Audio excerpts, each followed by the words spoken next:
perkenalin, nama aku Syafia Humaira Saragi dari kelas MB3E, Program Studi Manajemen Bisnis, jurusan Administrasi Niaga, Politeknik Negeri Medan. Di sini aku bakal menjelaskan mengenai materi strategi lokasi untuk mata kuliah Manajemen Operasional. Selamat menonton ya teman-teman semuanya. Sebelum kita akan membahas lebih lanjut mengenai strategi lokasi, terlebih dahulu kita harus mengetahui pengertian dari strategi lokasi. Nah, strategi lokasi adalah proses penentuan lokasi bisnis atau fasilitas yang optimal untuk mendukung tujuan strategis organisasi. Dalam konteks manajemen operasional, lokasi yang tepat dapat meningkatkan efisiensi operasional, mengurangi biaya, dan memperkuat keunggulan kompetitif terhadap pesaing. Strategi lokasi ini juga mencakup analisis menyeluruh terhadap faktor-faktor yang mempengaruhi pemilihan lokasi, baik dari aspek ekonomi, geografis, demografis, maupun legal.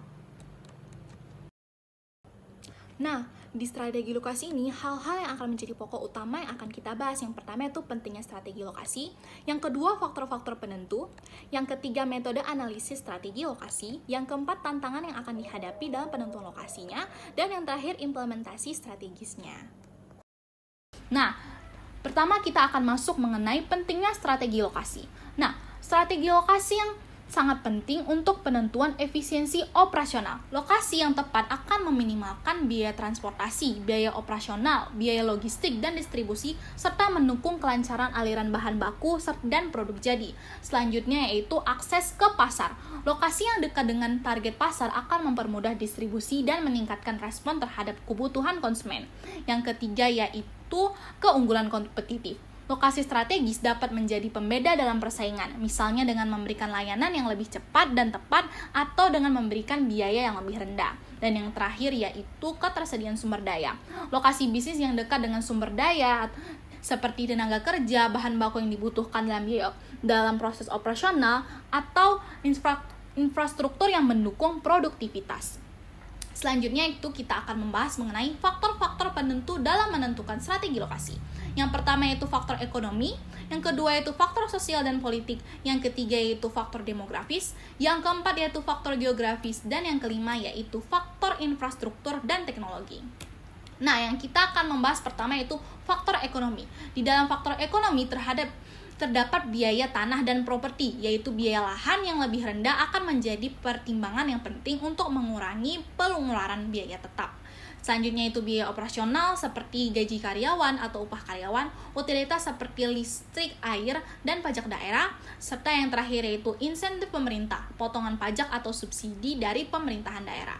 Nah, pada faktor geografis terdapat kedekatan dengan pasar, yaitu lokasi yang dekat dengan konsumen untuk mempercepat distribusi, ketersediaan jalur transportasi seperti pelabuhan, jalan tol, atau bandara, serta kondisi lingkungan yang baik, yang terhindar dari resiko bencana alam seperti banjir atau gempa bumi. Selanjutnya itu ada faktor demografis. Dalam faktor demografis ini terdapat tenaga kerja, ketersediaan tenaga kerja dengan keterampilan yang dibutuhkan, lokasi di daerah dengan populasi yang tinggi yang akan mempermudah akses pasar. Yang selanjutnya itu faktor infrastruktur dan teknologi. Pada faktor infrastruktur teknologi, ketersediaan fasilitas dasar seperti listrik, air, jaringan internet, dan telekomunikasi sangat penting untuk mendukung operasional bisnis. Selanjutnya itu lokasi yang dekat dengan jalan tol, pelabuhan, bandara, dan sarana transportasi yang akan mempermudah distribusi barang dan mobilitas tenaga kerja. Selanjutnya yaitu faktor sosial dan politik. Dalam faktor sosial dan politik adalah peraturan daerah dan regulasi lokal yang harus dipenuhi agar operasi bisnis berjalan dengan lancar, stabilitas politik yang stabil yang akan mengurangi risiko gangguan operasional, dukungan dari masyarakat setempat yang dapat menciptakan hubungan harmonis antara bisnis dan lingkungan sekitar, serta memahami budaya masyarakat di sekitar lokasi yang dapat membantu adaptasi bisnis terhadap kebutuhan konsumen. Selanjutnya yaitu metode analisis strategi lokasi. Ada 4 metode analisis yang populer. Yang pertama yaitu metode faktor bobot, yang kedua yaitu analisis biaya volume, yang ketiga yaitu metode pusat gravitasi, dan yang keempat yaitu metode transportasi. Nah, yang pertama yaitu metode faktor bobot atau factor rating method. Metode ini menggunakan bobot untuk berbagai faktor yang mempengaruhi pemilihan lokasi. Nah, Faktor-faktor seperti biaya tenaga kerja, kedekatan dengan pasar, atau infrastruktur diberi bobot sesuai dengan tingkat kepentingannya. Lokasi yang mendapatkan skor total tertinggi terpilih. Langkah-langkah metode faktor bobot ini yang pertama itu menentukan faktor-faktor penting dalam pemilihan lokasi. Tetapkan bobot untuk setiap faktor berdasarkan kepentingannya. Kita akan memberi nilai untuk setiap lokasi pada setiap faktor. Dan terakhir yaitu hitung skor total dengan mengalihkan nilai dengan bobot masing-masing faktor. Untuk memahami lebih lanjut, di sini ada contoh soal. Sebuah perusahaan ingin membuka pabrik baru dan mempertimbangkan 3 lokasi, A, B, dan C. Faktor yang dipertimbangkan adalah biaya, kedekatan dengan pasar, dan infrastruktur. Setelah memberi bobot dan nilai, lokasi dengan skor tertinggi akan dipilih. Nah, ini adalah tabel untuk penentuan faktornya. Nah, di sebelah kiri ini ada faktor biaya tanah dan properti yang diberi bobot 0,30. Biaya operasional diberi bobot 0,25, kedekatan pasar diberi bobot 0,2, infrastruktur diberi bobot 0,15, dan yang terakhir ketersediaan tenaga kerja diberi bobot 0,10. Nah, bobot-bobot ini kemudian akan dikali dengan faktor-faktornya. Nah, di sini kita sudah dapat melihat dalam tabel perhitungan lokasi A. Untuk biaya tanah dan properti 7 dikali 0,30 hasilnya itu 2,1. Untuk perhitungan lokasi B, 8 dikali 0,30 hasilnya yaitu 2,4. Nah, hasil dari perhitungan ini kemudian akan ditotal, sehingga total skor untuk perhitungan lokasi A pada faktor-faktor yang tadi ditentukan yaitu 7,2.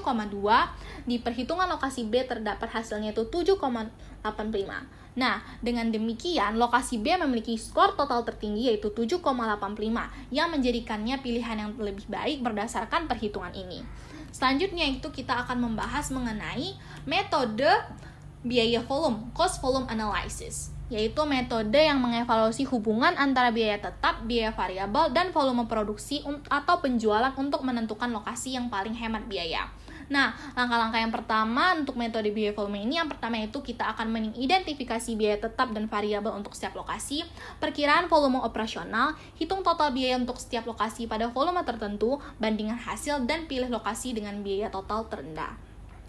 Selanjutnya kita untuk memahami lebih lanjut, di sini ada contoh. Perusahaan ingin memilih antara 2 lokasi untuk membangun pabrik dan menghitung total biaya berdasarkan volume produksi yang berbeda.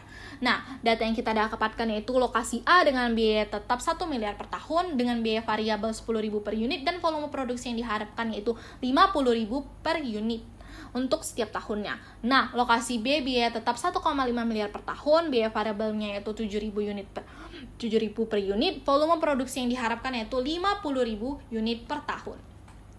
Nah, untuk penyelesaiannya, kita pertama kali harus menghitung biaya total untuk lokasi A dan lokasi B dengan rumus biaya total sama dengan biaya tetap ditambah biaya variabel dikali volume produksi. Nah, untuk lokasi A, biaya totalnya yang didapat yaitu 1,5 miliar dari hasil perhitungan 1 miliar ditambah 10.000 unit dikali 50.000 unit. Di lokasi B, biaya totalnya didapat yaitu 1,85 miliar dari hasil perhitungan 1,5 miliar ditambah 7.000 unit dikali 50.000 unit produksi yang diharapkan per tahun. Nah, dari hasil perhitungan di atas kita dapat melihat perbandingan biaya totalnya. Lokasi A biaya totalnya yaitu 1,5 miliar, lokasi B yaitu biaya totalnya itu 1,85 miliar. Nah, pada metode biaya volume ini kita harus memilih biaya yang paling minimum, sehingga lokasi A menjadi pilihan yang terbaik untuk strategi lokasinya karena biaya total yang dihasilkannya itu 1,5 miliar per tahun. Selanjutnya kita akan masuk pada metode pusat gravitasi atau center gravity. Metode ini digunakan untuk menentukan lokasi yang optimal untuk pusat distribusi atau fasilitas logistik dengan mempertimbangkan lokasi, pelanggan, dan volume pengiriman. Langkah-langkah dalam metode pusat gravitasi ini, yang pertama itu kita akan mengidentifikasi koordinat lokasi pelanggan, menentukan volume pengiriman untuk setiap pelanggan, dan menghitung titik tengah atau koordinat optimal menggunakan rata-rata tertimbang berdasarkan volume. Nah, biasanya metode pusat gravitasi ini akan menghasilkan model grafik seperti yang aku tunjukin dalam gambar. Nah, dalam gambar ini menunjukkan grafik lokasi kota-kota dan pusat gravitasi untuk pemilihan lokasi gudang optimal. kota-kota A, B, C, D ditunjukkan dengan titik biru atau garis silang biru pada gambar, sementara pusat gravitasi atau lokasi optimal untuk gudang ditandai dengan bintang merah untuk titik koordinat 5.21 dan 3.40. Nah, ini adalah bentuk model grafiknya. Nah, dalam grafik ini dapat kita lihat untuk kota A pada titik koordinat 5 dan 2, untuk kota B pada titik koordinat 4 dan 4, untuk kota C pada titik koordinat 3 dan 6, untuk kota D pada titik koordinat 2 dan 8. Nah, koordinat yang paling terbaik yaitu pusat gravitasinya itu terdapat pada titik koordinat 5, 19, dan 340. Nah, selanjutnya kita akan masuk mengenai metode transportasi. Nah, metode ini mengoptimalkan distribusi barang dari beberapa sumber pabrik ke beberapa tujuan, yaitu pelanggan, dengan mempertimbangkan biaya transportasi. Tujuannya yaitu untuk menetapkan pola pengiriman terbaik dan beberapa titik pemasok, yaitu sumber bahan baku, ke beberapa titik permintaan tujuan, sehingga meminimalkan biaya produksi dan transportasi total. Nah, selanjutnya kita akan memasuki tantangan dalam strategi lokasi. Tantangan yang pertama itu perubahan regulasi pemerintah. Tantangan yang kedua itu fluktuasi biaya operasional atau perubahan biaya operasional dalam proses bisnis. Yang ketiga itu dampak sosial lingkungan yang terjadi dan izin dari masyarakat setempat. Dan yang terakhir yaitu ketidakpastian ekonomi dan politik pada wilayah tertentu. Nah, selanjutnya kita akan masuk pada implementasi strategi lokasi. Yang pertama kita akan melakukan riset awal dengan mengidentifikasi kebutuhan bisnis kita dan menganalisis faktor-faktor eksternalnya. Yang kedua yaitu pengumpulan data, mengumpulkan data terkait lokasi potensial seperti biaya, demografi, dan infrastruktur. Yang ketiga yaitu evaluasi alternatif menggunakan metode kuantitatif seperti faktor bobot atau analisis biaya yang telah kita bahas sebelumnya. Yang keempat yaitu pengambilan keputusan, memilih lokasi berdasarkan hasil evaluasi kita. Dan yang terakhir yaitu memonitoring dan evaluasi. Kita harus mengevaluasi performa lokasi secara berkala untuk memastikan efisiensi jalannya proses bisnis kita.